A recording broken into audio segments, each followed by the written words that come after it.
It's a great time of year coming up because college football is right around the corner, and that means you need the best of the best handicappers to come on to discuss some previews, possibly some season win totals, and some plays. I'm very excited to welcome back Mr. Chris Fallica from ESPN College Game Day and Wager Talks, Ralph Michaels, to the show. You can follow them on Twitter at Chris, Fallica, and Cal Sports LV. Guys, thanks so much for coming back on the show. I hope you guys are all rested up from the summer here. Chris, I know you're bouncing around Europe a little bit, my man. Yeah, we had a great time. Finally, we made up for the trip that we were supposed to take last May and June of 2020, which obviously didn't happen. And we went across northern Italy and Milan, Cinque Terre, Bergamo, Turin, Verona, Como, and wound up in Venice. And it was great. It was just 10 days of walking around, seeing great sights, eating great food, and just taking in some nice weather, and it felt really good just to be out and about again. Man, yeah, great to go on vacation, kind of breathe before the whole season starts out for sure. I just went to Key West once, and that was in June. Didn't do a ton other, but that was a fun place to be. It is. I was there twice now. That was my second time, but man, that place doesn't change. It's crazy. It's a great time. I recommend anybody doing it. Did about 5 days there at a nice place, the Capitana, a newly remodeled hotel. And Ralph, what did you do this summer? You know, I had the summer of I'm taking a vacation next month, and it never worked out. So I am owed a couple. So, well, and now all of a sudden football and basketball starts, so that'll be in April. So I let one get away this year. So unfortunately, I had my nose to the grindstone. I'll just say I was working on football all summer long. All right. Well, if you get a little irritated, I'll understand. I'll understand if you're a little irritated. You'll be more prepared than Kiev and I. That's for sure. Yeah, probably. That's for sure, right? Well, that's great news because we have a lot to talk about here. We're just going to kind of keep it high level a little bit. If you have a play, go conference to conference here. And at the end, we'll talk about a best bet for week one. So great stuff. Let's start right away in the American Athletic Conference here.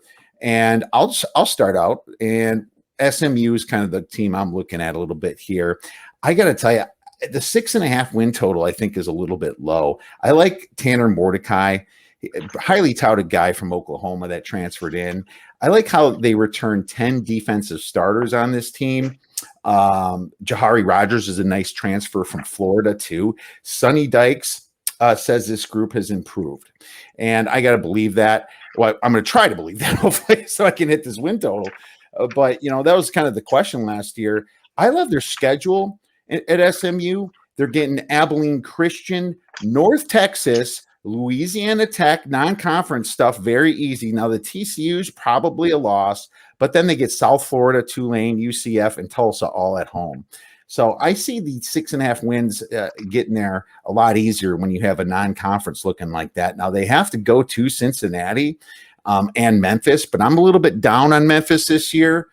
Second time without Mike Norvell there, second year, and lots of changes. They lost their quarterback and Brady White. So as far as going to Cincinnati, I'm okay with that because you're going to lose to them at home anyway, so you're not sacrificing that home loss. So I'm taking over the 6.5. Now, their future is something you can get cute with, but I just think Cincinnati is so strong this year that I didn't really mess with it. I see it at 22-1, 25-1. And it's not the worst stab at all. Yeah, and so I'm considering. I didn't take it yet, but I was seeing what you guys' thoughts are.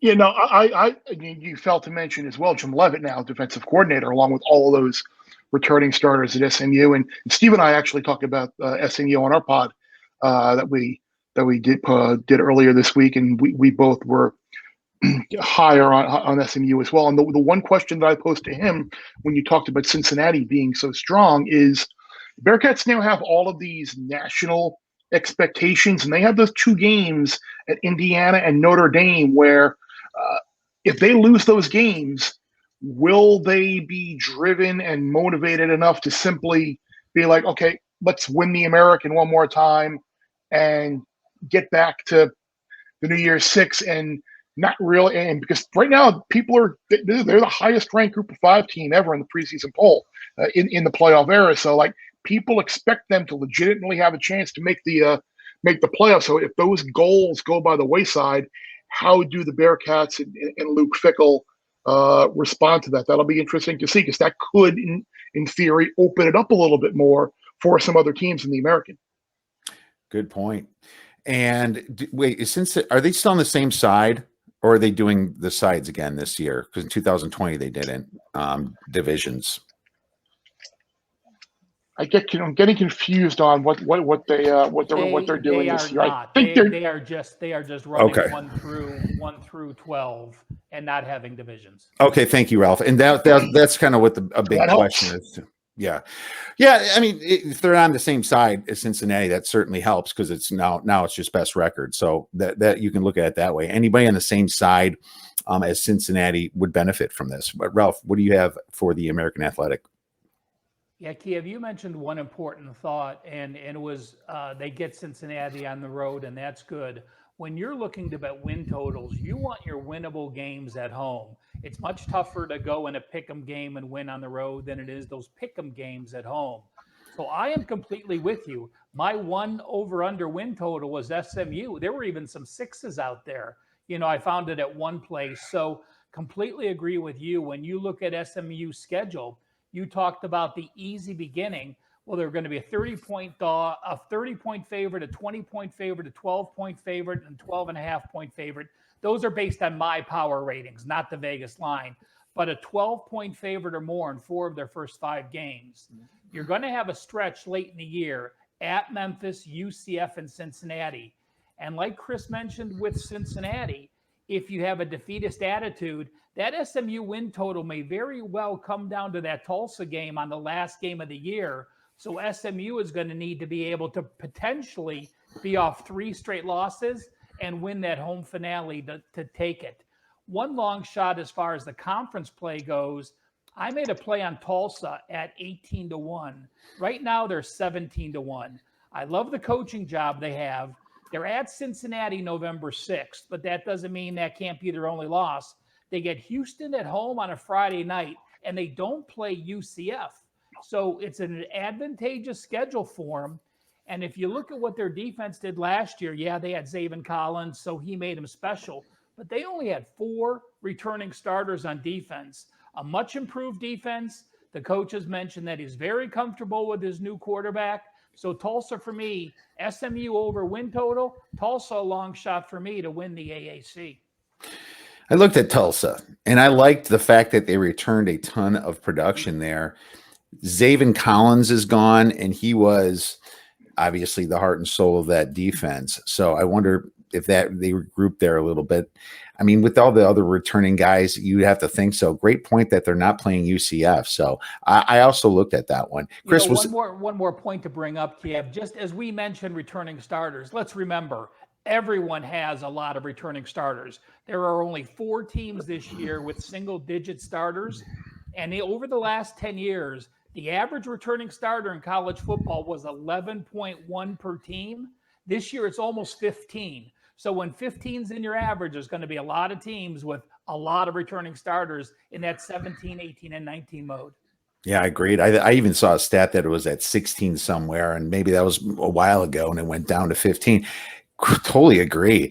Don't go by returning starters unless you know there's a lot that's not coming back. Great point there, Ralph. Chris, was SMU your comment then for the AAC? No, my favorite play and the one play that I have made already in the American is Temple under their season win total, and then out at the South Point, Chris Andrews and those guys posted conference wins only. And I like their under 1.5 conference wins as well. I think Temple now is all of the coaching turnover, changes that they've had. I think it's finally starting to catch up with them a little bit. This is a team last year that very easily could have lost to South Florida. And if you look, like Ralph was talking about, the games you want at home and the winnable ones, well, the winnable games for Temple, East Carolina, South Florida, maybe Tulsa, like Akron, they're all on the road. They're not going to beat it. home games are Memphis, UCF, Houston, and then Navy. They're not going to beat any of those teams. So I'd be shocked if Temple won 2 American games, and I'd also be surprised if Temple won 4 regular season games. So I think Temple under on the Owls this year is one of my stronger win total feels.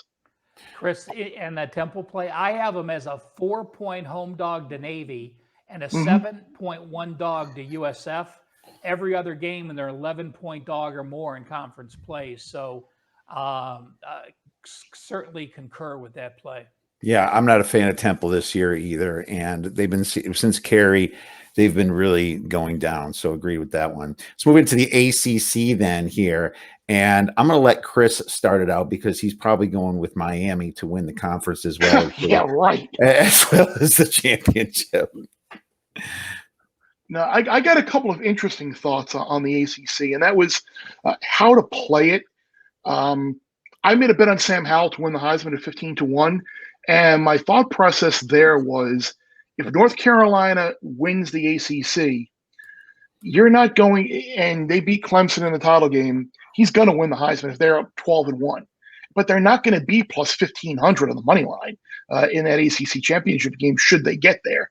So I kind of tried to create a little additional value on North Carolina there to win the ACC by just simply betting Howell to win the Heisman.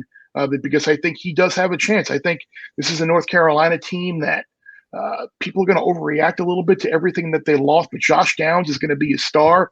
The defense is going to be infinitely better than it was last year. Bo Corrales comes back at wide receiver as well. Ty Chandler transfers in from Tennessee. They're going to be fine at running back.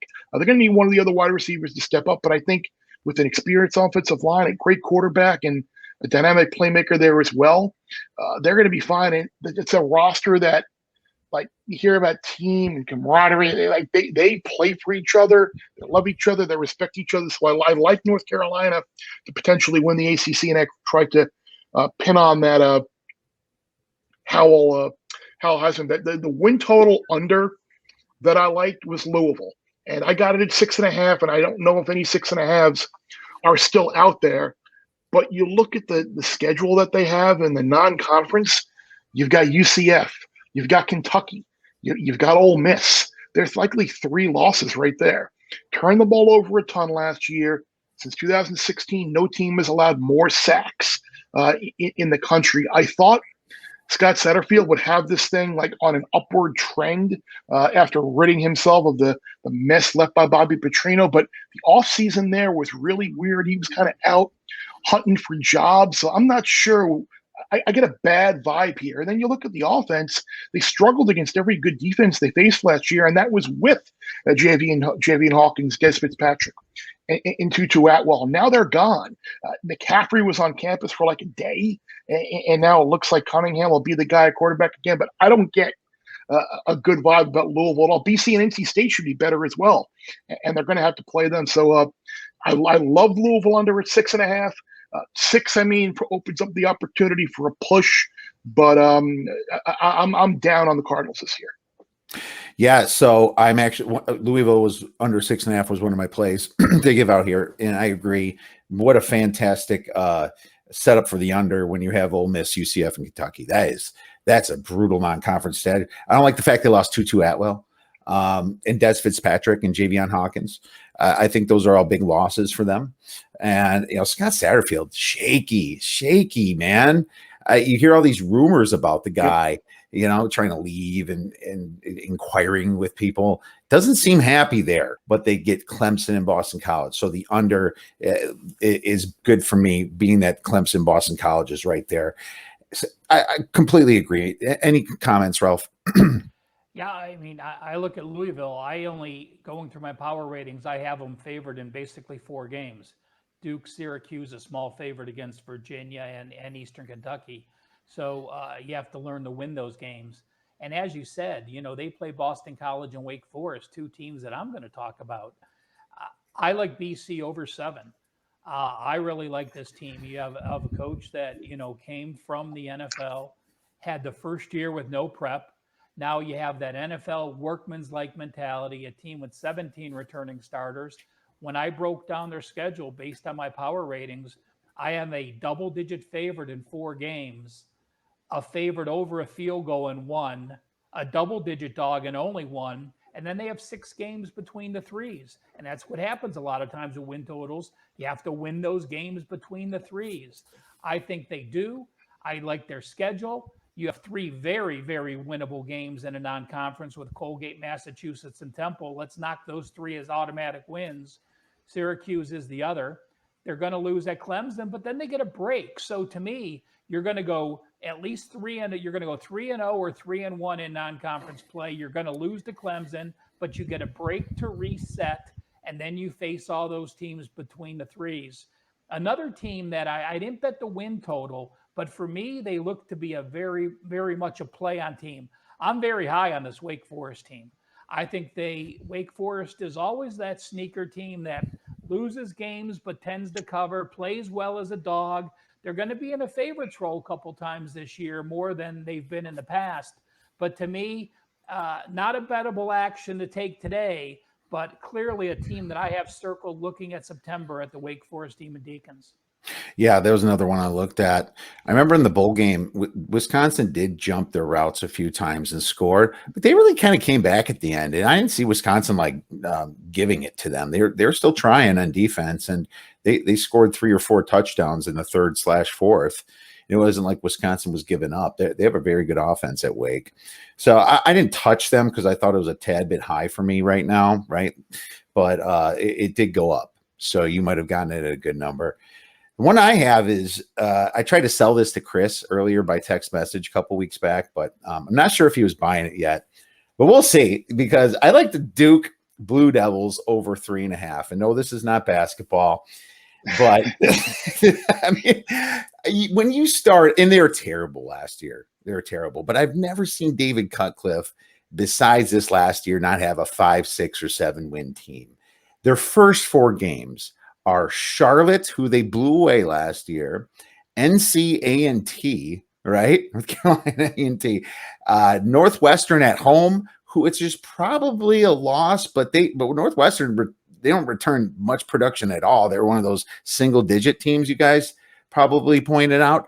And then they get Kansas, And I love Lance Leopold hire, but I don't think he's ready quite yet to turn that Kansas team around. So if they just get 3 of those wins, they just need 1 ACC win. Some options are Georgia Tech at home, Pittsburgh at home, the Louisville total that Chris and I just went under, maybe at Wake, but probably not. But hey, plenty of options there. Chris, you buying? I can't get there with Duke. I know turnovers are a cyclical thing, and Chase Bryce was a turnover machine last year before he now left for Appalachian State. But the fan in me, the college football fan in me, doesn't want to see David Cutcliffe go out like this, because he did so much good at Duke, turning them around from a doormat to a team that played for the ACC title, won ball games, and really took them out of the doormat status of that league. But 1-9 last year, outgained by a bunch of yards, allowed 36 sacks. We'll see. All right. Well, at least you're not going under. Chris, you got to give him credit for that Syracuse win. 2 wins last year. Right? Come on. Look at Kiev. You mentioned those games after Kansas where you're going to win your first 3. And again, in my college football guide, I just have my schedule with my power ratings playing out the schedule, so you visually can see I have them as a dog of 9 points or higher in every other game, except the 3 you're going to win. So yes, the power ratings can change and the team can be better, but you are going to have to pull an upset as a dog of a touchdown or more to get that 4th win. No, that's true. And it's one of those, you can be sitting there stuck at 3, and then you're like towards the end of the year, you're like, come on, man, we'll see what happens. But hopefully Duke will give me some love later.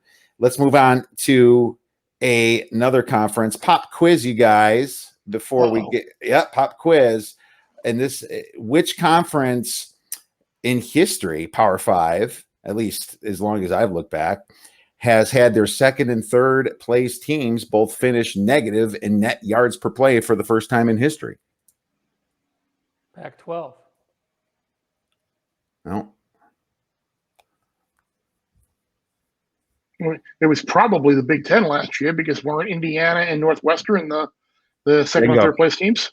Bingo. It was the Big Ten. Indiana, it's almost unprecedented to see the second and third best teams in a 14-team conference to finish negative in yards per play. I mean, COVID obviously wrecked it, but the officiating was bad. Lots of opportunities. I'd say Northwestern and Indiana were on a lot of the good side of the flags last year. And the replay non-reversals. yeah, the replay non-reversals. And I'll tell you right now, that's very strange. And I hope obviously things get back to normal a little bit. But let's get into the Big Ten here. I'm going to start here. Penn State, I'm going under 9 wins. And it's pretty obvious to me where their losses are. I have a few Penn State members that always that's going to give me more crap even. But at Wisconsin right away. And maybe Penn State gets better and better, and maybe they end up a better team than Wisconsin. But right now they're not. And Wisconsin's great at prepping in the beginning of the year for a team. It's going to be a tough environment at Camp Randall. I mean, they're coming into Camp Randall with a full stadium here, right? Right off the bat, when last year was obviously very ticky-tack, not sure. That's going to hit them like a wall of bricks here. Then their other losses at Ohio State, I can't give them a win for that right now, and at Iowa. No, you can't give them a win in Columbus. No, probably not. It would take really a lot. Going on the ledge there, aren't you? I know what had happened like one time. Can't give them a win, but even at Iowa, I can't give them a win at Iowa. I think Iowa's a better team than Penn State. And now you got those 3, right? And then you have 9. But you also have Auburn there, and they're probably going to beat Auburn at home, but that's a questionable game. Indiana, even though I don't like them that much this year, that's still kind of questionable. And then Michigan and even Rutgers is better. Rutgers is better this year. I think 9 is the max for a push. So only 6 returning starters on defense. They lost Jason Owe, and now Adisa Isaac is out for the season. He was the guy that was going to replace Owe in the pass rush. So that's some huge losses. New offensive coordinator again. Third straight year. I was going to say third straight year for Clifford, new offensive coordinator, and I think that's 5 coordinators now in 8 years for Franklin. Yep. I think so. Yeah, it's a lot. And so I see under 9. I'll let Ralph go first here. Well, I'm going to just go on record, Kiev. You and I now have a beer bet on Penn State's win total. So that's not the one I'm going to give out here. And you could send me the check in the mail after we get off the show. I'm going to go Wisconsin over. So I was figuring you would start and you would just go there. You have to take it for what it's worth. You look at their schedule in the Big Ten. You look at what they're returning. Last year they had a 3-3 Big Ten record, but they were plus 95.3 yards per game in conference play. That was number 23 in the country. This year with Mertz, you have one of the conference's best quarterback. The run game is going to be improved where it was. The schedule is what it is.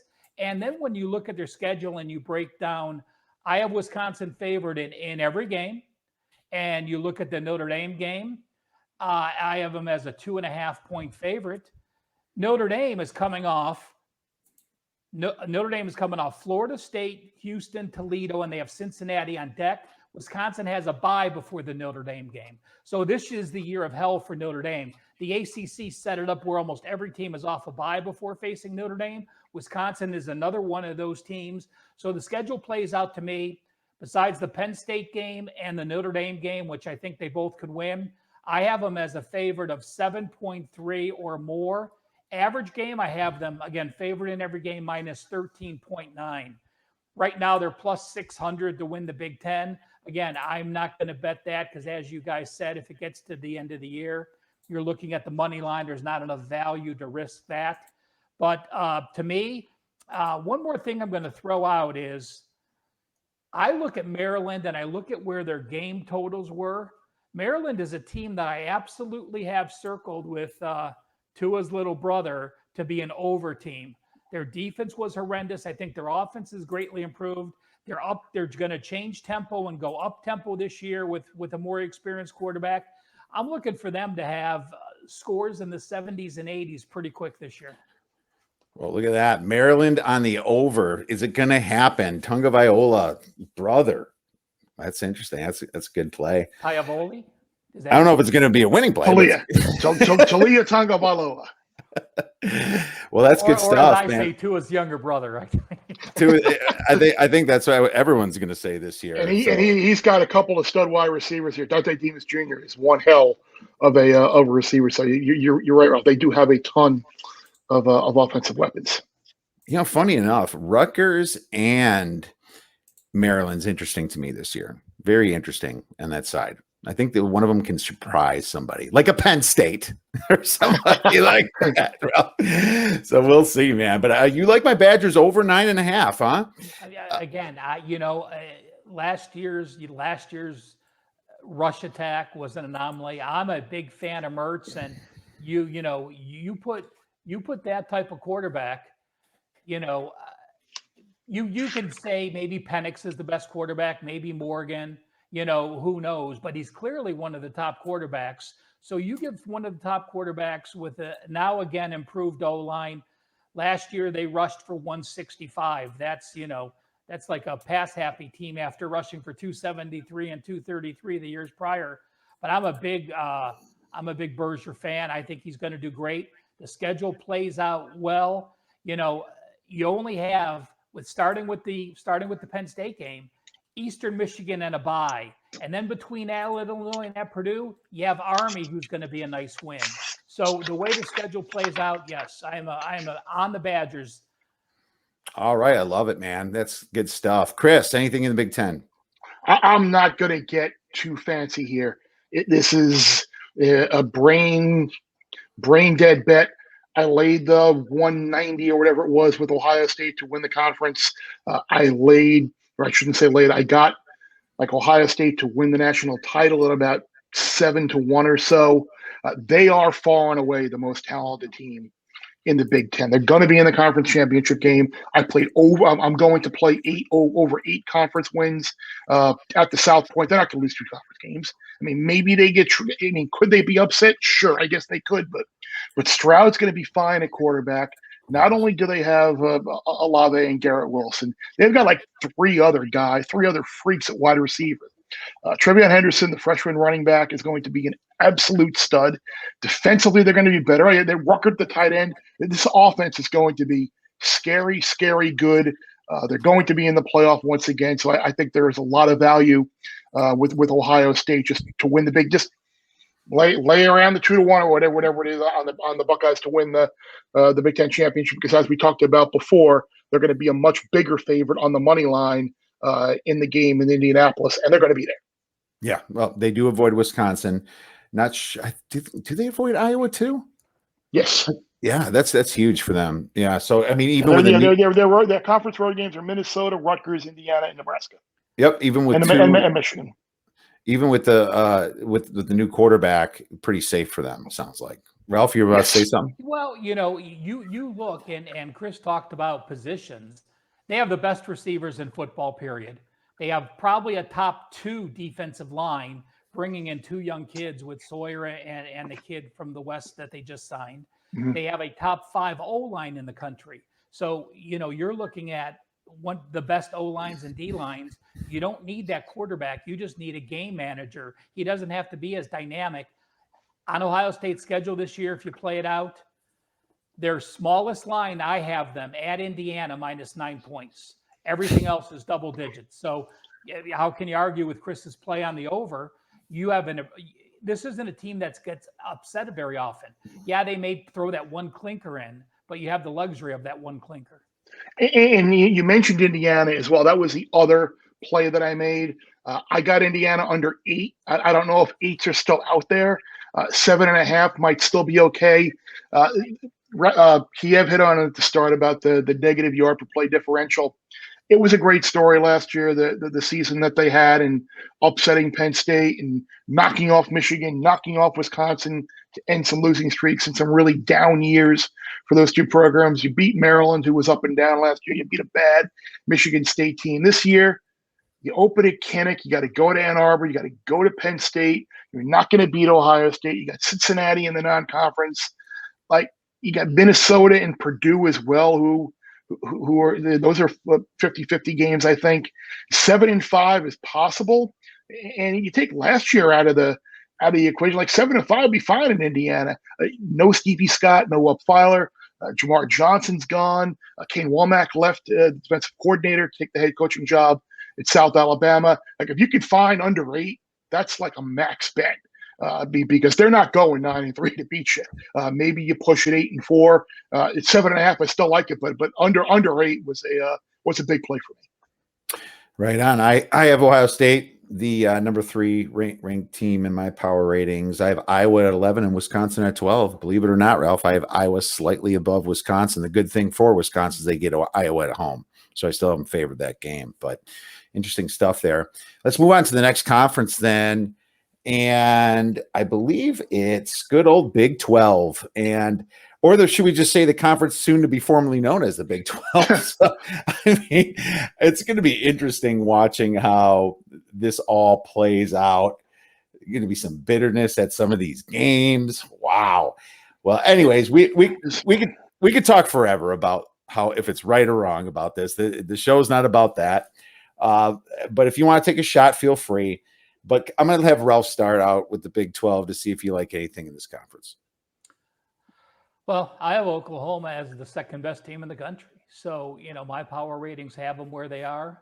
I have Oklahoma as a favorite of 11 or more in every game. They are my number 1 team based on schedule. The average line for Oklahoma, based on my power ratings, minus 25 points per game. Of course, that's counting Western Carolina, where they're going to be laying 60. But to me, I like over Oklahoma. I am not going to get too fancy. They've proven they know how to win. They've proven they are not afraid to run up the score to make sure you don't get backdoored. And the other team I like, but this is a team I came out of the football season. I say, wow, I really like this team, and that's TCU. And Gary Patterson's has some of the shine has worn off with a couple mediocre years, but he's back to his most returning starters in a long time, significant returning starters. And the only thing that keeps me from betting TCU as a long shot to win the division is you go to Oklahoma, you go to Iowa State, and you go to Oklahoma State. Well, if the top 3 teams ahead of you in the division and you're on the road against all 3, guess what? Your chances are almost nil that you're going to pull upsets against all 3 to get there. So I like TCU early. I like them against California week 2. I'll be keeping my eye on them in the other games. But again, no bet in that conference besides the Oklahoma bet, which I made. People tend to think, oh, how can you bet over 11s? Well, how can you bet over 11.5s? If your team is that good and they're that much better than the rest of the conference, you can't be afraid to do that. Ralph, let me ask you a question to follow up on that, on Oklahoma. Are you concerned at all that Oklahoma is being a little bit overrated off of what we last saw from them in that bowl game against Florida, where Florida was very open about the fact that they thought their season ended with the loss in the SEC championship game? So many guys did not play for the Gators in that bowl game, and they were an overtime debacle away from being 1-3 after the Red River game last year. And so, are you concerned at all that Oklahoma might be a little bit overvalued? Well, I am not, because I do my power ratings not worried about what the public says. So, they're done right after the season, and then I make adjustments. And all you have to do is, I'm going to go back and give a plug to my prior boss, Phil Steele. And when I love his unit rankings on the conference pages. And when you look at Oklahoma, the number one quarterback, the number two running back, the number one receiver, the number one O-line, the number one D-line, the number two linebacker, the number one DB, the number three special teams. Those are in the conference. So when each individual unit is almost singularly the best in the conference, and I have what I believe is the conference's best quarterback and probably the best defense they're going to have in a decade, put it together. To me, they're going to make the playoffs. But again, that's sort of saying Penn State's going to lose at Ohio State. Yeah, right. Yeah, so basically, I don't have a ton in the Big 12. I have Baylor over 5.5 wins. And this, I got to tell you, I like Dave Aranda. I know him a little bit about his Wisconsin defensive coordinator days. He was kind of Jim Leonard's mentor a little bit. And then he goes to LSU. They win a title. Now, it wasn't completely based on defense, but he was still part of that team, making the big stops when they did. Now, Baylor had a brutal schedule last year and some very tough endings. They only won 1 out of the 4 games decided by 7 points or less last year. And I know their schedule starts out facing Texas State, Texas Southern, at Kansas. Okay. So unless Kansas becomes some sort of a superpower overnight, I like 3 wins right there. They play BYU later in the year, who didn't return anybody. And I think they lost their offense coordinator too. Cry. Well, he's at Baylor. Yeah, exactly. So it's kind of perfect. They play his old offense coordinator against BYU. That's 4 wins right there. And then they finish at Kansas State and they host Texas Tech. I just see so many wins that they can get above 5. And you know how it is that last game. If you aren't bowl eligible and you play a team like maybe let's just say Texas at the end, Texas Tech has like 6 or 7 wins. They're going to lay down a little bit. They're in their bowl game. They can't improve their season. That's what I love about going over 5.5. You look at the end to see what happens, and they're going to try to get to that bowl game. You have 1 point on Baylor last year. You have to remember they had their Louisiana Tech game canceled, then that Kansas game canceled. So they started off playing Kansas, then they had to go at West Virginia, at Texas, TCU, at Iowa State. So you're playing teams that played 2 or 3 games, and you're playing your first road game of the season at a very difficult situation. Right. And it looks like according to your numbers, and this is from Ralph's guide, you have Baylor as an average minus 2.1 on your game. So there's over 6 right there if you just want to go by the straight average, right, Ralph? It is, but that is very slighted, Kiev, because they have Texas Southern, which I have them as a 55-point favorite. I only have them as a favorite against Texas State, Kansas, Texas Southern, a 1.5-point favorite against BYU, and a 3-point favorite against Texas Tech at the end of the year. Okay, so there that gets you to 5. So they need 1 upset this year. Oh, fair enough. And Chris, did you anything on the Big 12? Yeah, 2 conference only win totals. Kansas under 1 is a free roll. Like either they're going to win 1 game or they're going to win 0 games. I think it's basically, do they beat Texas Tech at home in the middle of October? That's probably the only game that they can win. They're not going to beat Kansas State. Kansas State has owned that series. They close with West Virginia at home, and I wouldn't expect them to beat the Mountaineers at that point in the year either. So Kansas under 1 Big 12 win, I think, is worth a look. And then Texas under 5 conference wins. Again, this is a team that is, and you can even go under the 8 or 8.5, whatever it is on the season win total as well. They've won 9 regular season games once, I think it is, since 2009. But if you really focus it to the Big 12 games, they have, again, their tougher games are away from home. Obviously, the Red River game in Dallas. Iowa State's away from home. TCU is away from home. Baylor is away from home. West Virginia is away from home. So that's 4. And if you don't want to include the actual overall win total, Arkansas is away from home. Like this is a team. It's easy for Sark to call plays and have an offense put up great numbers with Mac Jones, Tua Tagovailoa, Jalen Waddle, Devontae Smith, all the great players that they have. It's a little bit different at Texas, where it's going to have a completely inexperienced starting quarterback, whether it's Thompson or Hudson Card. Obviously, B.J. Robbins is going to be a great running back, but this is not a Texas team that's going to improve and suddenly change overnight. We kind of heard the same things with when they hired Tom Herman, when they hired Charlie Strong. Like, this is what Texas is, and I think 5-3 is probably, or 5-4 rather, I should say, is kind of the best case scenario for the Longhorns in the Big 12. Chris, that Kansas play and the logic behind it, to me, is the best bet I've heard on the pod so far. I mean, thank you. I'm looking at my schedule, and a lot of people don't look at the Big 12 conference totals because, again, Chris just put them out at the South Point. But I have them a 15.8 point dog against Kansas State at home. That's the lowest number. So every game they're going to be a dog of 16 or more. Wow! So Texas Tech you have Texas Tech as a bigger favorite against Kansas. Wow! I do have Texas Tech a little higher than most teams, but yeah, I mean, if that one is still there, I will be logging on right after this show and jumping on your bandwagon there. Everybody run to the window to grab poor Kansas under one conference games. Great stuff. And you in that Texas, you kind of winked at one of my play at the end with talking about Texas there, Chris. All right. Well, yeah, there's a little teaser for you. Little teaser for you. Let's move on to Conference USA, guys. And I got to tell you, Ralph, when I was doing my research back in May, I thought I was cool. I mean, I thought I was cutting edge, contrarian. I'm looking at the UTSA. Sincere McCormick. Look at these guys. I bet you I'm going to get double digits to 1 to win. And then by the time the number is actually coming out, everybody and their freaking mom is on UTSA, and their number is like plus 300, plus 350.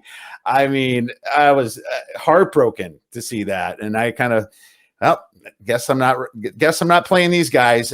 Now I'd almost rather play UAB or or Marshall, but that's not going to be my play. And because of that, I didn't take a future, but I will take UTEP over 3 wins. And I think this is the year for Dana Dimmel.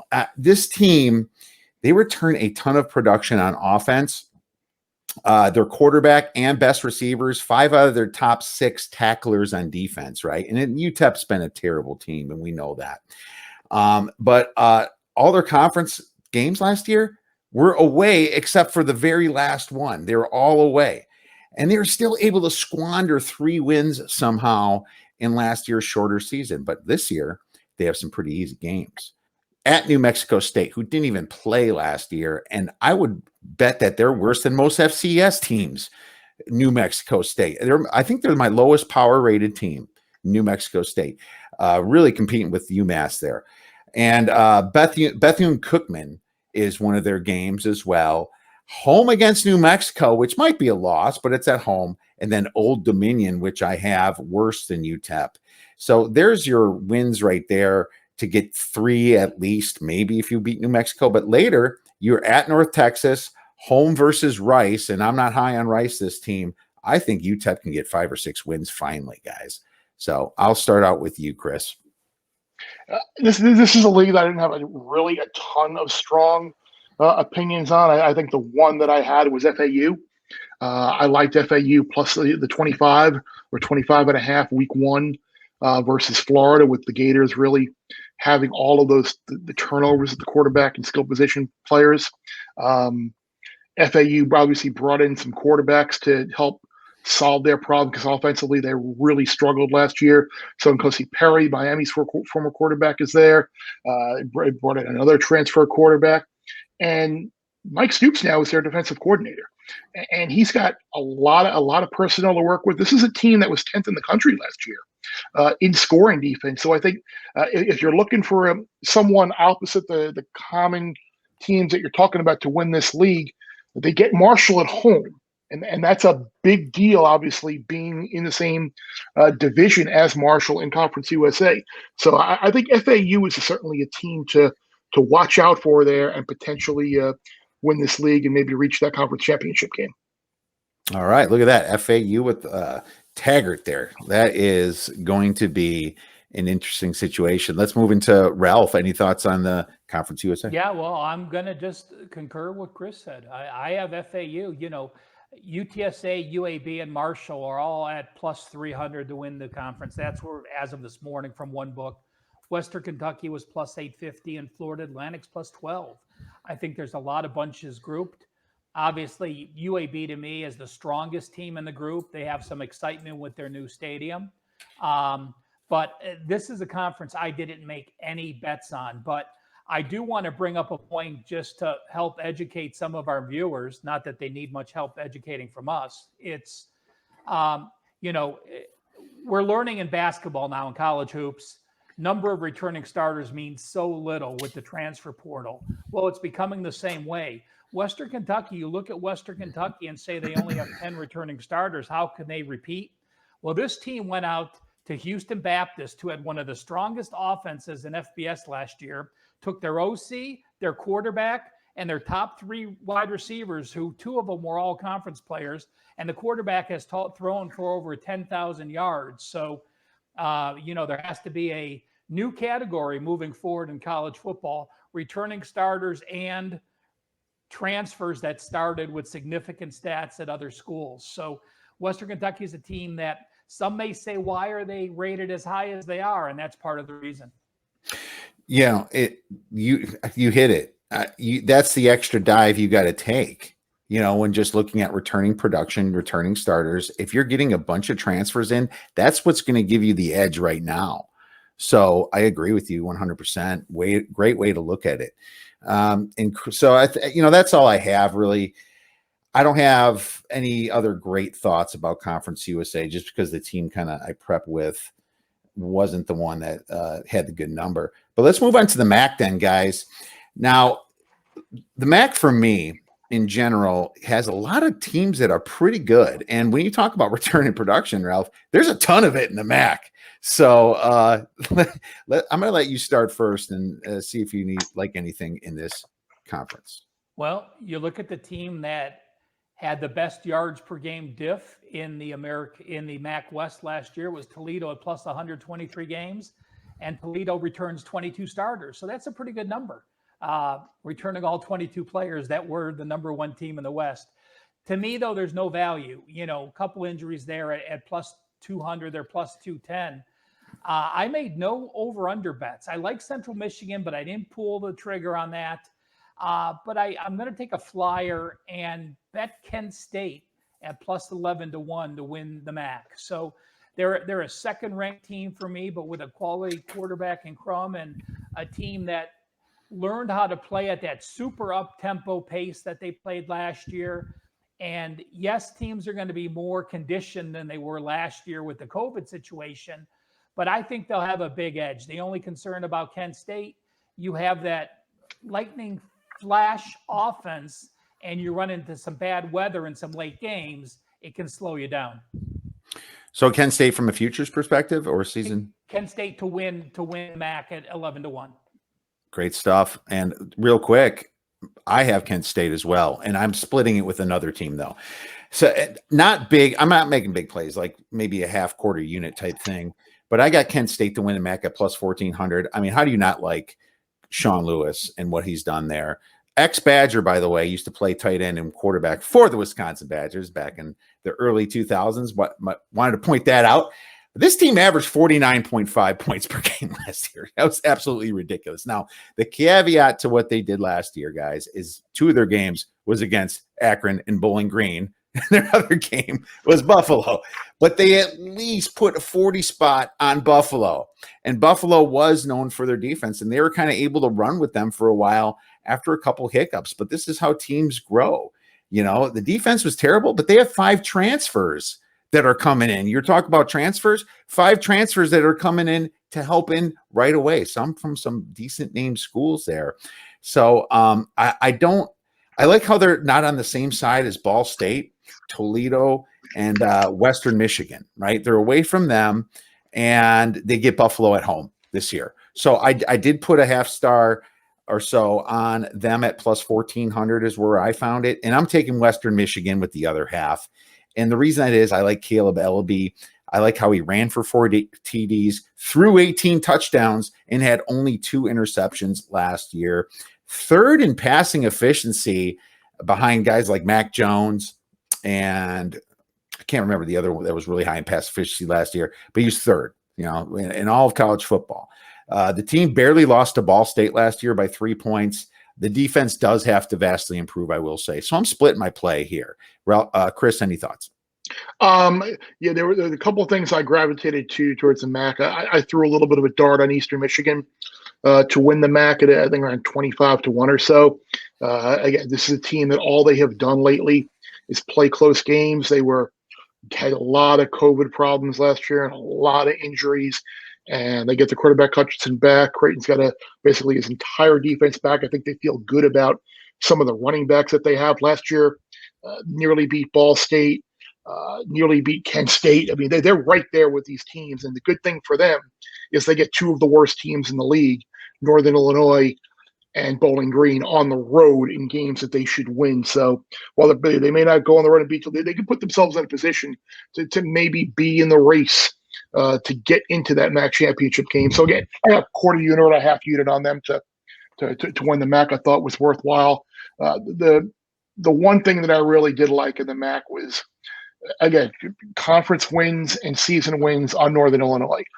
Under 2 conference wins and under 3.5 season wins. Like Northern Illinois, they get Bowling Green at home, but who else are they going to beat in the MAC? Maybe they beat Eastern Michigan, but they're not going to win in Toledo. They're not going to win at Kent State. They're not going to win in Central Michigan. They're not going to beat Ball State. They're not going to beat Western Michigan. They're not going to go to Buffalo and win. Like 2 is like the worst, like a push. That's the best case scenario, I think, for Northern Illinois, are 2 wins. And then I think you could even include that to the regular season win total too, because they're not going to go to Georgia Tech and win. Wyoming is better than them, and the Cowboys will be favored, I would think, into Cal. They're not going to go to Michigan and win. And yeah, they'll probably beat Maine, who isn't a bad FCS team, but that team wins 4 games overall and wins 3 games in the MAC to beat me. So be it. Some bets you just have to make, and that's one of them for me. I like it. I am down on Northern Illinois as well. So I'm going to take another look at that one. Really killing these unders, man, with these poor, unfortunate teams, Chris. Holy cow. Well, that unfortunately is kind of an overall theme in college football right now, where you have the haves and the have-nots. You've got the elite teams are always going to be there, and these teams at the bottom that really have, I don't want to say no hope or zero hope, but it's going to be a while before they can kind of build things back up until they figure it out. Kiev, that really is the difference between sharps and squares. When you're looking at the 10 and a halves and 11s and 11 and a halves, most of the public won't bet them overs. When you're looking at the 1s, 1.5s, and 2s, most people don't want to bet those unders. So there's really more value built into those, because they know how much money they're going to get from public betting over 1 easy money compared to what the sharps are going to take with the extremes on both ends of the win totals. Oh, I had Bowling Green under last year. Don't get me wrong. I love some of these plays, and it's just fun to say. And it's also fun when alumni come back at us and tweet at us because of it. So we'll see if we get any of that this year. Let's move on to the mountain. I had a Central Michigan radio announcer tweet at me when I picked Kansas to beat them a couple of years ago on the road, and they did. He tweeted at me before the game when I made the pick on the board, and it was like Mr. Tough Guy. And then Kansas obviously went up there and ended that 40-something game losing streak or whatever it was, and it was like crickets after that. So I took the high road and didn't tweet back at him. But it's so funny when like you say, like who watches, who listens, who reads, what you never know where it's going to come from. Awesome. I love hearing those stories, and that's one thing I love about college football more than anything. The fandom is absolutely insane, and it's always going to be my favorite just because of that. Let's move on to the Mountain West Conference then. Air Force, I'm going under 6.5 wins. I liked it more before, but here's the thing. They only return really 4 starters on offense, and they have a completely brand new offensive line. When it's an option team and that kind of thing happens, it really, really takes them a while to gel. I see a lot of fumbles, missed blocks, just their plays get blown up. One thing I will say is they've also been passing a little bit more.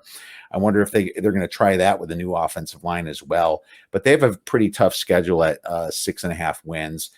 I'm going to move down to another future play that I made. It was actually, I'm splitting again. That's the whole theme about my future plays.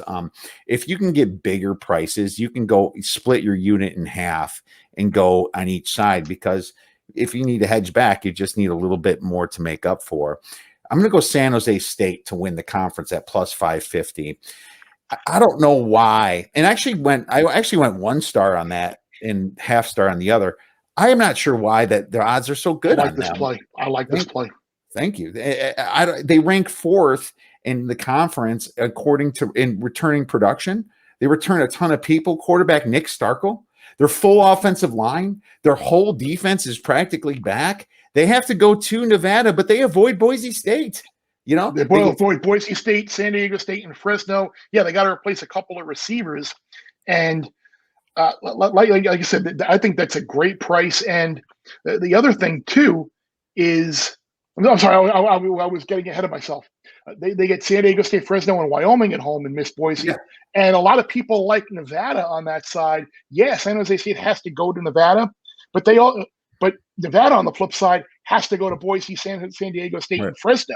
So I think there are more opportunities there to lose for Nevada than there are for San Jose State. I like this play a lot for them to potentially repeat in the Midwest. Thank you. And it competes with your Kansas play, right? Well, we'll see about that. But I like Kansas better. I like Kansas better. Lance Leopold, baby. Well, we'll see what happens with them. But I agree with everything, just how you put it. I mean, getting San Diego State and Fresno State at home, and then it's harder for Nevada just to get San Jose State at home, go to San Diego State, Fresno, and Boise State. So that's the thinking on that. That's the exact way to look at it. And for the other part of it, I'm going to go a 0.5 star on the Hawaii. They're going to win 20-1. It's a great number. It's kind of my backup plan. Todd Graham, underrated coach, in my opinion.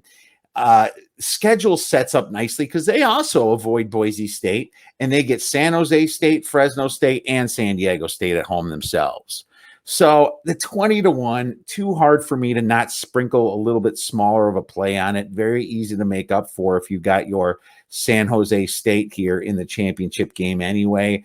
And I like the fact that Hawaii's added some big name transfers from Oklahoma, Baylor, and Utah to their defense. So this was kind of a team I looked at the transfers. Ralph, what do you have? Well, you and I won't be watching football together on October 15th. So I am taking San Diego State at 11-1 to win. And you talked about you don't know why the San Jose line is so high. You have the number 1 team from last year in the Mountain West. Yeah, San Jose was plus 104.8 yards per game in the Mountain West. That was number 17 in the country. San Diego State was actually plus 106.6, number 14. You have 17 returning starters back from the team that was number 1. And because they were 4-2, they're not getting the love that a San Jose State team did at 7-0. But to me, again, you have Boise at home. You have Nevada at home. You don't have Wyoming, who I have as the 3rd best team. So I have San Diego State plus 1100, and something I'd never thought I'd say since I've been doing college football. I'm going to take over on New Mexico. It was 4.5. It's now 4.5. That must be an anti-Bob Davie play right there. Well, yeah. Finally, they have a coach. I'm not going to be that mean and say that. Oh, I did say that. Bob Davie kept trying to reinvent the wheel with what he had there. But I think this New Mexico team is on the way up. When I look at my schedule, they have the 5 winnable games that I need to get there.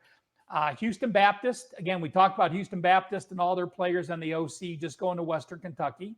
New Mexico State, they're going to be a 17-point favorite. I mean, New Mexico State's getting 8.5 against UTEP week 1. At UTEP, I have them as a favorite. At UNLV, they get UNLV after a bye at home.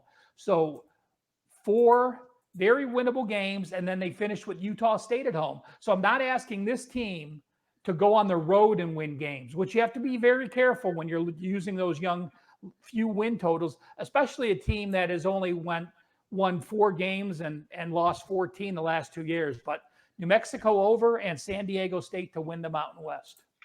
I think the other team that you mentioned there is interesting, and they're a team I'd be looking to potentially play over their season win total as well, and maybe throw a little bit on to win the conference is Wyoming. If Chambers can stay healthy at quarterback, this team has a chance because the defense under Craig Bowl is going to be good every year.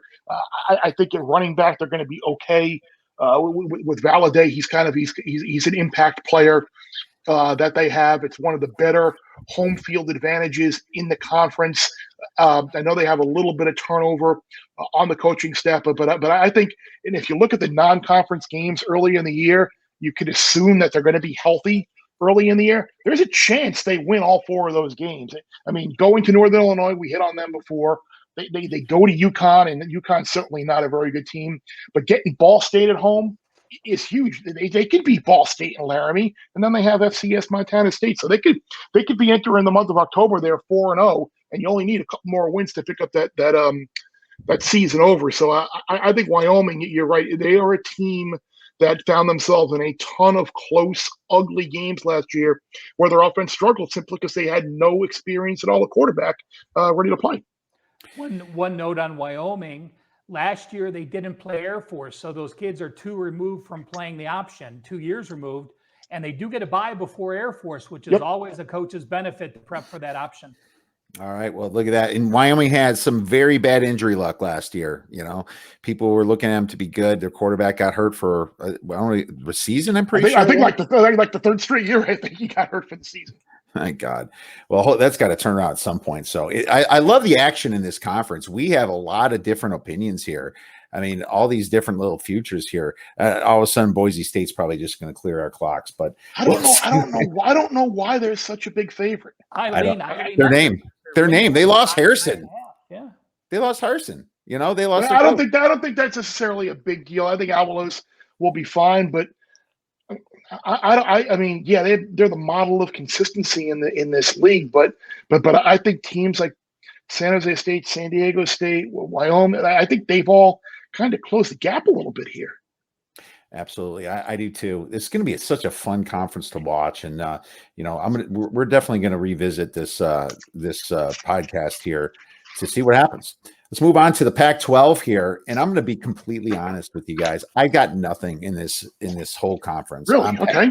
I know where you're going to go just because I listened to the Bear and Stanford Steve, of course, and that's cool. I don't necessarily disagree with that, but I do like Charlie Brewer at Utah. What I don't like is the numbers all the way down to 4-1. I like 4 teams in the South a lot. I like ASU. I like UCLA, and they're probably the price one.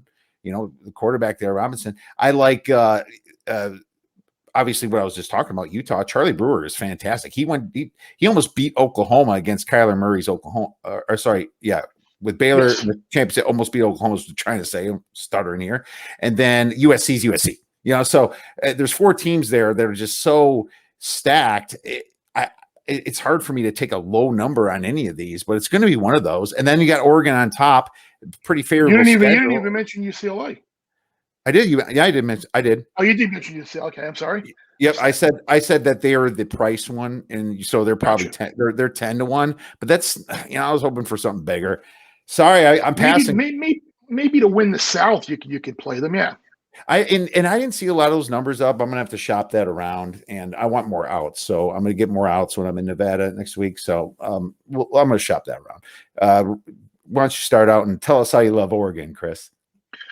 Well, no, I think that they might have the best roster by anybody that they're going to play in the regular season.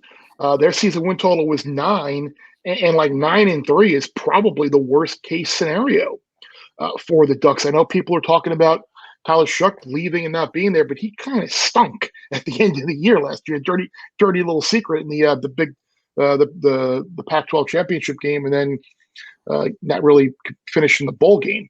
Even if they lose, Ty Thompson's played great so far in fall camp, and I think there's a chance he maybe wins that job over Anthony Brown, or at least maybe after the Ohio State game, Thompson does take over. We'll see. But Joe Moore has all of his toys back. He's got an offensive line that's basically back intact. All the wide receivers are back. C.J. Verdell is back at running back. The defense could be scary, scary good with Noah Sewell and Kayvon Thibodeau on that defensive side of the ball. Look, maybe if they lose to Ohio State, fine, that's expected. But are they going to lose at Utah, at Seattle, UW, and lose another game? Remember, they don't play USC or Arizona State from the South. Is there a chance they go 8-4? I don't think there's a chance in hell that they go 8-4. I think 9-3 is a worst case scenario, and I think more than likely Oregon is 10-2 in the regular season. So I like the Ducks over 9 for the season. So, you're talking me into it. I don't see them losing at Washington. I think that Washington isn't the Washington Huskies of before. I do see them losing at Utah, but that could be a win too. It's not going to be a big spread there. Sure. It could be pick 'em even. So interesting. Ralph, any thoughts? Well, I am on Utah. I went one step further than you. You pulled the trigger, but I got 7-1, and I looked this morning, and it was still 6-1. So your 4-1 is a very light number with 6-1s to be found. You mentioned Charlie Brewer, 39 starts at Baylor, almost 10,000 yards. You're talking about a team with 19 returning starters. Kyle Whittingham is probably the one coach. Maybe he and Pat Fitzgerald are the coaches that always beat my impression of the team at the beginning of the year. When I take my win totals and I write them down for each team at the beginning of the year, and it always seems that Kyle Whittingham impresses me. And while they have to go to USC, and a lot of people take that into the final consideration of who you like in the South, or you a USC or Utah fan, while they have to go to USC, they actually have a bye the week before, while UCLA is playing their 6th straight game and 5th straight Pac-12 game. Utah's going to be playing their 2nd Pac-12 game. USC is going to be playing their 5th straight Pac-12 game. So I think Utah wins that. I think Utah gets to the Pac-12 title, and then I'll worry about hedging out. But I did bet him at 6-1, and I bet him over 8.5 wins. Do you guys see lines on just the South yet? Because I'm curious what Utah is on just winning the Pac-12 South. I think like they're plus 250 or so to win the South. Okay, I think is what I had heard. That's just as valuable. I mean, I'm going to guess Oregon would be minus 200 at the most, and you're sacrificing that to get out of your 6-1. Plus 250 is not bad to end off there. I have worries about Utah. Again, maybe it's because a couple of years ago I was kind of touting them to make the college football playoff if they were to win the Pac-12 over Oklahoma. And then they went out and laid an absolute egg on the big stage in that Pac-12 championship game on Friday night, looked terrible, and then played an average Texas team in a bowl game. You would have thought that Utah would want to erase that memory, beat a team like Texas in a bowl game, and finish up the season strong. They were awful, even worse in that game. I just have like I said, maybe it's a personal thing because I was burned by them pretty badly a couple of years back, but I got a hard time getting there with Utah.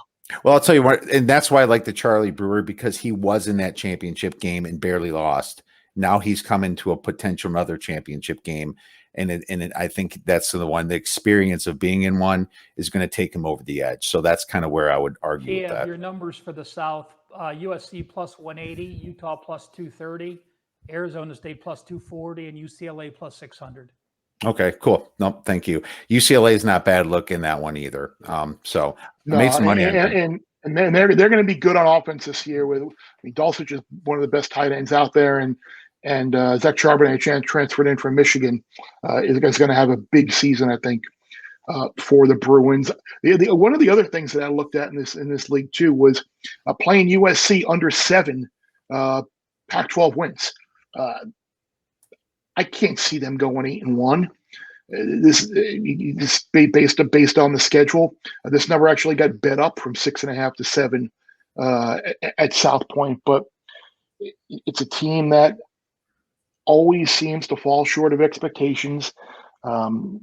look at all the games that they probably should have lost. Arizona State, UCLA, they should have lost for sure. Got very, very fortunate and won some games that they shouldn't have. Against Arizona last year, that was tough. Yeah, Arizona was one of the worst team in the conference by a lot. I know. And you go to Cal, you go to Arizona State.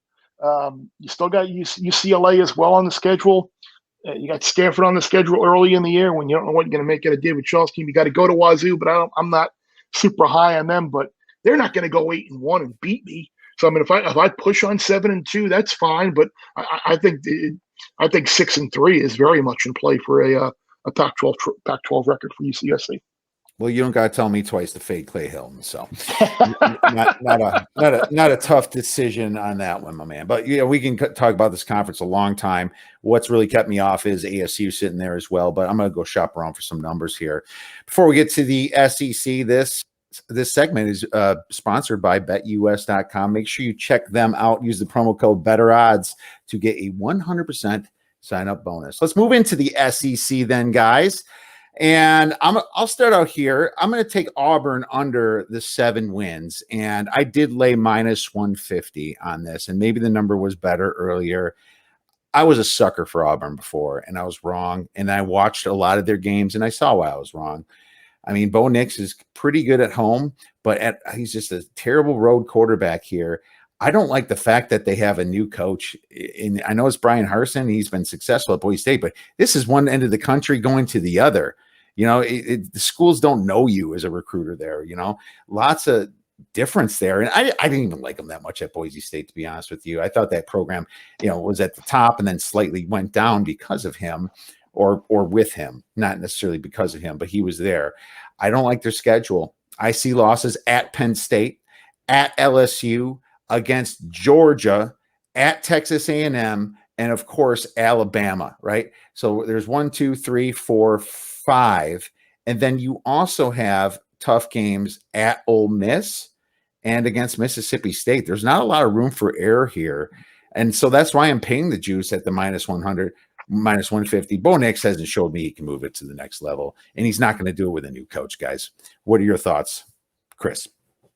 No, I agree. It's going to be an interesting dynamic on that team to see how they kind of evolve offensively. Bo Nix is not a difference maker in a positive way, I think, on the offensive side of the football.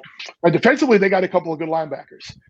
And I think defensively they're going to be, with Derek Mason there, I think they'll be competitive. But it's a weird fit with Harsin, and I'm curious to see how that goes. There were quite a few conference win totals that I did like in here. Florida under 5.5. You're not going to beat Georgia. You're not going to beat Alabama. And I'm going to assume that you're going to lose one game amongst 3 at LSU, at Missouri, and at Kentucky with all the roster turnover that you have this year and some of the games you were fortunate to win last year. So I think 6-3 is very unlikely for the Gators in the SEC. I think or 6-2 rather. I think 5-3 is more likely. Vanderbilt is 1.5. Like, who are they beating? The winner at South Carolina and Tennessee are on the road. Like they're not going to win either of those games. I wouldn't think. Georgia, their conference win total is 7. Don't face LSU. Don't face A&M. Don't face Bama. Now I know that they got some injuries today with Darnell Washington and defensive back, but you would think for the meat of the SEC schedule, those guys will be back. I mean, maybe they lose one game, maybe they get upset, but they're not going to go 6-2 in the SEC. And then Tennessee, I like their season win total under to begin with. This is a team where I think they take a negative step back at the head coach with Josh Heupel coming in there. They lost 1 million guys in the transfer portal. Well, I think it was like 7 starters, like 11 guys on the 2 deep, including some of their better defensive players. The Pitt non-conference game at home is not a gimme at all, and you need gimme when you're a mediocre team. You need gimme non-conference games to go over on win totals. You're not going to win any of your 4 SEC road games, and you're certainly not a lock to beat South Carolina or Ole Miss at home. I think 6-6 is the best case scenario, but I think 5-7 is more likely. But so yeah, a lot of thoughts here on the SEC. Yeah, and you should. Yeah, the SEC's been the power conference of all of college football and college game day, always at one of those locations. SEC is the best conference, obviously, with Alabama there, in Georgia, best recruiting around. Ralph, any thoughts on the SEC? Yeah, my top over under is Tennessee under 6. So Chris basically broke it down. You have 2 winnable games, and you're going to beat Bowling Green. You're going to beat Tennessee Tech early.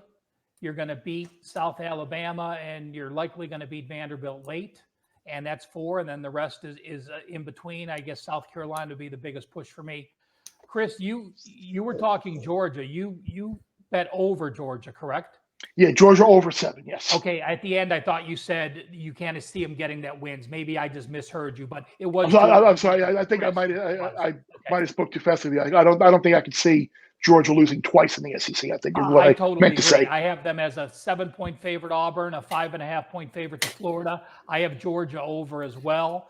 And while I didn't bet Georgia to win, because they're only plus 190 now to win the SEC, and they're going to be that on the money line against Alabama anyway. I did think there was value with Chase Daniels as the Heisman winner. I got him back at 18. He opened like 25. I bet him at 18. He's down to 12 or 14 in some places. But if you are a big Georgia fan and you think they are going to do well and get there, then just throw a few shekels on Chase Daniels for a Heisman. Yeah. Your thought with JT Daniels there, a lot what I was thinking with Sam Howell in North Carolina in the ACC, trying to create a little additional value, thinking that if Georgia does go undefeated or 12-1 and they beat Alabama in the SEC championship game, he's going to win. So yeah, you and I, JT Daniels and Sam Howell are both thinking along the same lines there. And people may ask about Coral, the best quarterback. You have a passing offense with the best quarterback, but why would you play JT Daniels instead? Well, number one, we know it has to be a winning program to win the Heisman. And number two, the top 4 DBs, the top 4 secondaries in the SEC, Alabama, Georgia, LSU, and Texas A&M. Mississippi plays all 4. Georgia doesn't play any of them, one of them being themselves. So they are missing all those elite defenses. I love how everything correlates together, because Florida down year, you're taking their under in the conference. Georgia, great year. You play the over. I mean, both very likely to happen. Georgia's going to beat them. But even if something happens, like a massive hiccup, and maybe Florida's a little bit better, you can still get one of those, so it's not like it's all or nothing. You're almost splitting up your risk by doing it that way when you correlate things together the way you did. So fantastic job, guys, on discussing that. I have a question for Chris here, and it's going to involve a future play, because I'm thinking I'm the only one doing this in this conference here. What would it take? What would it take for anybody to not take Alabama out of the West to win the full SEC? What would have to, I suppose, check the boxes? What are the boxes, Chris? I can't. They're really. I can't take LSU. I am down on LSU. I think the quarterback position. They're trying to catch lightning in a bottle by bringing in some of like that Joe Brady tree to kind of be the offensive side of the ball. But I think they got issues at quarterback, not a lot of experience there. For all the talk, and Ralph was talking about how great their secondary is, they were torched last year in the passing game. For all the talk about how Stingley could be this two-way guy and maybe be a Heisman guy, they were atrocious versus the pass last year. Now, I know Pelini is gone, and they brought in a new coordinator, but I have concerns about which way LSU is going. And A&M, yeah, A&M's the obvious choice, but wouldn't you just rather play them on the money line at home when they're going to be about an 11-point dog against? Because they have to beat Alabama at home in order to get to the SEC championship game. So, well, aren't they going to be a better price than the money line? Would you play at home again? You can play them both. Come on, man. So here's what I'm getting at, and the other thing is for me is A&M in these games historically they don't win when these big ranked matchups, top 10 A&M versus a top 10 team. They don't win these games. I want to see who the A&M quarterback is going to be. I think defensively they're going to be really good. I think Spiller is obviously a really good running back. I think they got pieces at wide receiver, turnover on the offensive line, but they should be okay there. Quarterback, I think, is a big problem, or I should say a big problem, but a big question. And just the track record of A&M, how they have not won these games, that would leads me to pause, and which is why I would not play them to win the SEC right now. But if the quarterback turns out to be okay early in the year, maybe you take a shot on the money line against Alabama. You take the points at Kyle Field in October when they play. Great points, but the box is that, and you're never going to get Nick Saban leaving this job. So that box is that's never going to be checked. I mean, that's the best job in all of sports. I don't care what he says. If he leaves that, man, somebody should check him into an old folks home. There's no way in anybody's right mind that you would leave that job. But what you did get was a change in quarterback. And I know you're getting that with A&M too, but Haynes King, I think, is going to be the quarterback there. And you got a fantastic guy with Bryce Young in Alabama, but it's still a change. You're checking the quarterback box. The other box that we're checking is I haven't seen Alabama's offense be as good as it has been the last couple of years. You're losing Steve Sarkisian, and guess who you're getting to replace Steve Sarkisian? Bill O'Brien, who was a pretty darn good play caller in college, by the way. Yeah, maybe he was back in the day, but a lot of things have changed, and that's the other box I'm checking. And I'm not saying that this is a smart bet, but I can see this happening 1 out of 5 times that Alabama isn't the one representing their the team. Unfortunately, Alabama doesn't play Georgia this year, and I really wish that they did. It would make it a little easier for me. But I'm getting 11-1 on Texas A&M to win, and they get Alabama at home. I like how Jimbo Fisher was a championship coach. He's won a championship. You know, that checks that box too. I like how the recruiting of 2018, 2019, 2020 averages at 9 on 247, 9th in the nation for that. I love their schedule because they do avoid Georgia and Florida. Remember how A&M had the worst schedules over the past 3 years, having to play Clemson? They don't play Clemson. They finally have a cake non-conference schedule, and they avoid Florida and Georgia, which is huge. This could be a very healthy team coming in to that Alabama game. And heck, there's going to be a loud crowd over there. They win this game, I think they're representing. But the other side of this coin, as you know, I've been playing two sides this year. I like Matt Corral, man. I like Ole Miss, and I like Matt Corral's price for Heisman. I like how he had 29 touchdowns last year. I like how he had a 71% completion percentage in Lane Kiffin's first year of his offense. I like how they beat Indiana in their bowl game. They did run with Alabama, and I know Alabama's defense wasn't ready, but they did win 4 of their 5 last games. The Lane train, man, that coach, very, very, very. Yeah, very he is. But like Ralph was saying, though, the problem is they're going to be 7-5 or somewhere in that range. This is not going to be a 10-2 type of team that's going to put him into the Heisman discussion. His numbers, Corral's numbers are going to be great, but like Ralph was saying, they're just not going to be a top 5, a top 10 type team where Heisman voters are going to gravitate towards him. All right. Well, I'll tell you this: if he's completing 71% again or better, we'll see what happens. I know they did lose Elijah Moore, but they do return still a lot of playmakers there, and they do need a defense. I will give you that. But I don't know if they're just winning 7 games because they also avoid Florida and they avoid Georgia from the other side.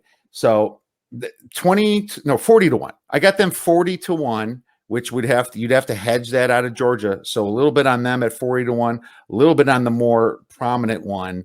A&M at 11-1 is kind of what I'm looking. But trust me, betting against Alabama is something that is not going to make you rich. I had to check 2 boxes to do it. So just wanted to make sure that was clear.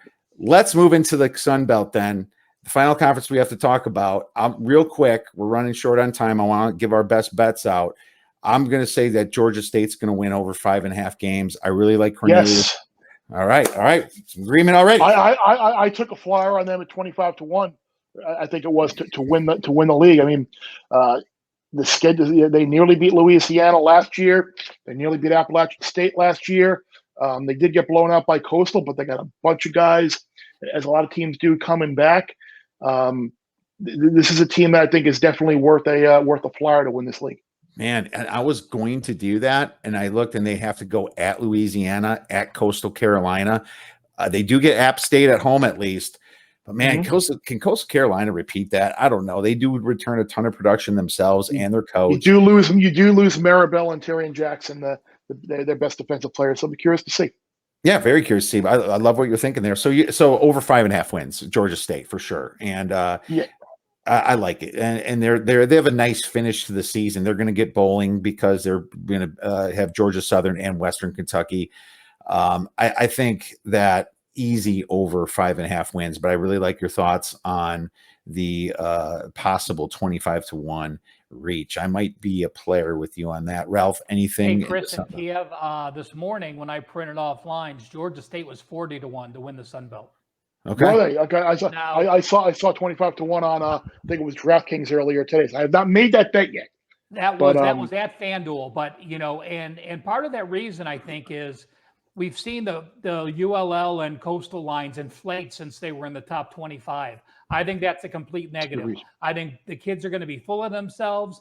I think they go from Coastal Carolina being the hunter to now being the hunted. The only bet I made is I bet Appalachian State plus 5-1 to win.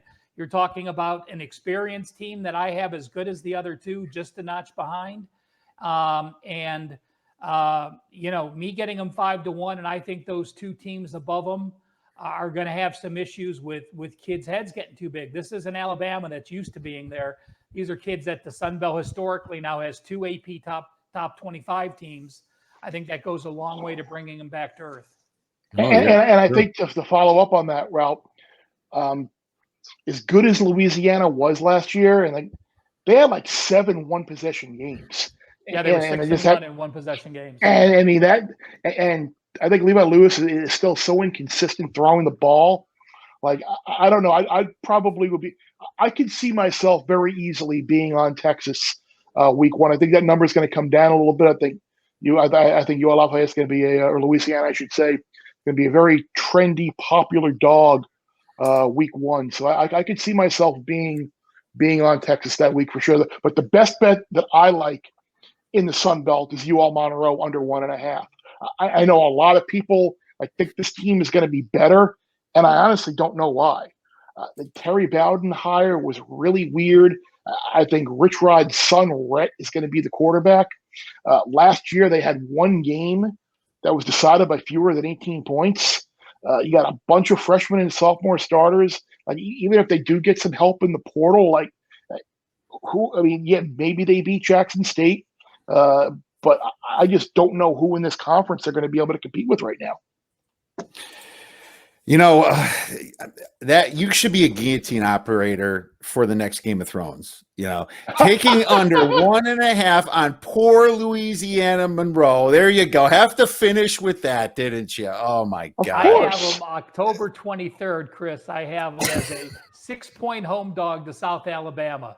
That's the only other single-digit line behind Jackson State. So you may have to split out October 23rd. Thank you. Well, great stuff, guys. We destroy these conferences, and hopefully one of our bigger shots are going to win. Chris, we're always in this at the end of the season with somebody like you said that we're trying to edge out of. Let's hope the plus money's on the other side next time. Last year we had the Cyclones. 2 years ago we had Buffalo, who blew a double-digit second-half lead. Who will it be this year? So, a couple things. Let's get to our best bet. But apparently you are against me because you might like the Texas side here. You're going to be in Louisiana here, aren't you? I absolutely am, and I even see that 9.5, and 9.5 tells me it's the right side because I can't find a 10 anywhere. I'll tell you right now, Louisiana might have been in 1-score games, but their yards per play difference was about 1.4 positive net yards per play last year. And it's not like their schedule was easy. You know how good some of those teams were in the Sun Belt, and they had that Iowa State game. But this is a similar situation. They're going to another Big 12 school who is transferring to the SEC now, and completely revamped, new quarterback. I'm not sure that they're going to beat Texas in Texas, but this team knows what it takes to win when it comes to those first games, obviously. So I think Texas is going to struggle against this team, and I don't see Texas blowing them out. So I'll take the 9.5. But I do agree with you. This will be probably a public play, and I think that it's going to go down to 7 and possibly even 6.5. So if you do like the Texas side, feel free to wait on that. And if you like my side, grab it now and try to middle it even later. Chris, come on, let's hear what you got, buddy. No, you said your piece, but yeah, the game that I like the first week of the year, I'm sure it's on everybody's radar, is South Alabama getting 1.5 against Southern Miss. Like, I'm not sure the right side is favored here. I mentioned Kane Womack before. He's back at South Alabama now as the head coach. Major Applewhite is on that coaching staff. They kind of got a defense that returns a bunch of starters. I think Southern Miss has some questions at the quarterback with Jack Abraham gone. They're going to run that 4-2-5. Jake Bentley, the South Carolina transfer, is going to be the starting quarterback for the Jaguars. This is a team that's been in some close games. They've been better, I think, than their record has indicated the last couple of years. But I'm going to take South Alabama plus the 1.5 at home against Southern Miss. Fantastic play. That's the only other one I played. Was South Alabama. Yeah, plus 1.5 so far. I'm going to make more plays. I'm starting to kind of get more into the lines now. I've been doing a lot of preseason football, still baseball and everything. But no, that's the only one I ever played. I like Bentley there. And South Alabama was on my radar last year. Yeah, they had some stinkers last year, but I thought the team was a little bit better than what they showed. So that was my only other play. Great job. Great call on that one, Ralph. Any best bets? Well, you're going to be rooting for me because I am going Labor Day. And I'm going to go Mississippi laying the 8.5, 9, or 9.5. I just think he lays it on. Louisville's a team that struggled in the secondary. I don't think they could keep this pace of speed early on. So Ole Miss, Labor Day night, playing Louisville, laying the 8.5, 9, or 9.5. And you're going to have a good idea, Kiev, if your Heisman ticket is going to be looking good. Lay it on after. He better go for 404 against that secondary. Yeah, the line's going to drop huge after that game. No, I'll have a good idea if they beat by 40, but yeah, I'm pretty low in Louisville, as you heard earlier. But no, I love the play too. Someone texted me like a month ago saying they're taking the other way. I'm like, you sure? I was going to bet Ole Miss that game, but I'm glad you said that because that gives me more conviction on Ole Miss. So great stuff, guys. Chris, where can everybody, our viewers, our listeners to this podcast, get your great information and plays before each week? Stanford Steve and the Bear podcast should be out by the time this one airs. We just recorded one on Wednesday morning, so that should be up. It should be up by now. We'll have a college football preseason column coming out next week. Game day is on the road starting the 28th, which would be fantastic. So we are everywhere. We can find everywhere, and obviously always feel free to fire me something on Twitter, and I'll try and get back to you if I can. All right, Ralph, where can our listeners and viewers find your great information and plays? On the homepage at wagertalk.com, just go to the Ralph Michaels page. I do want to mention that I did a free NFL preseason guide, NFL regular season guide, and a college football guide, which has all the schedules that we just talked about. All of them are available on the front page of goldsheet.com. You'll see the free guides. You don't need to register. You just click. It'll download the PDFs, and 3 clicks will get you all 3 guides. And I gave you guys a tease to some of Ralph's information, sharing the screen, some of the amazing stuff and the hard work he puts into his offseason. Nobody works harder than these 2 guys. Thank you guys so much for coming on the show. Enjoy the season, and we'll be texting. Thanks, guys.